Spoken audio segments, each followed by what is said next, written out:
থা দিত হাত পা ব্যাগে নুলা করে দিত এই যে মাইরা হালিয়া যে ফাঁসে তো ঝুলে থুইছে। চুরির সন্দেহে আটক, তারপর মারধর আর শেষে রহস্যজনক মৃত্যু।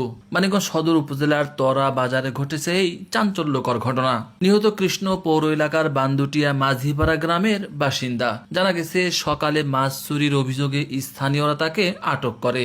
এরপর বাজার বণিক সমিতির ঘরে আটকে রেখে চলে দফায় দফায় মারধর। ঘটনার কয়েক ঘন্টা পর বিকেলে হঠাৎ ছড়িয়ে পড়ে সে নাকি ওই ঘরেই ফাঁস দিয়ে আত্মহত্যা করেছে। পরিবার বলছে এটি আত্মহত্যা নয়, পরিকল্পিত হত্যাকাণ্ড। দফায় দফায় মারধরের কারণেই মৃত্যু হয়েছে কৃষ্ণের। বোঝা যায় দিয়ে যে হাত মাত ফুলে হালাইছে, মাইরে হাতে কবজা মজা করে হালাইছে, এই যে জায়গা মানে বাইরে বুড়ে করে হালাইছে, মনে করেন নিলে নেই বানাইছে, মুখটা ফুলে গেছে, দুই হাত বাইরে মেরে ফুলে হালাইছে। পরে আমরা যাওয়ার পর আমার হাজবেন্ড আমার দেখে আমার করে দিচ্ছে, কাজে দিচ্ছে যে আমার কয়েক তুমি টাকার ব্যবস্থা করে নিয়ে এসো গা, আমি এত টাকা কোনটা ব্যবস্থা করুন। করতে পারি না, তা আমার কয়েক থানায় দিয়ে দেন, আমি কাছে দিয়ে দেন গা।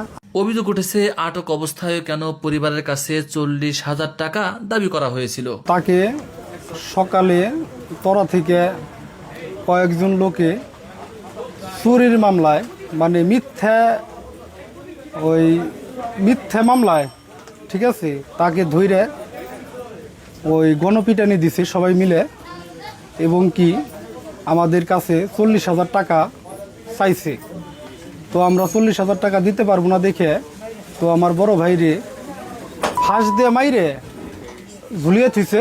এখন তারা বলতাছে যে এই আত্মহত্যা করছে। আরো বড় প্রশ্ন, সকালে আটক করার পরও বিকেল পর্যন্ত কেন প্রশাসনকে জানানো হলো না? কেন একজন মানুষকে আইনের হাতে না তুলে এভাবে নির্মম নির্যাতন করা হলো?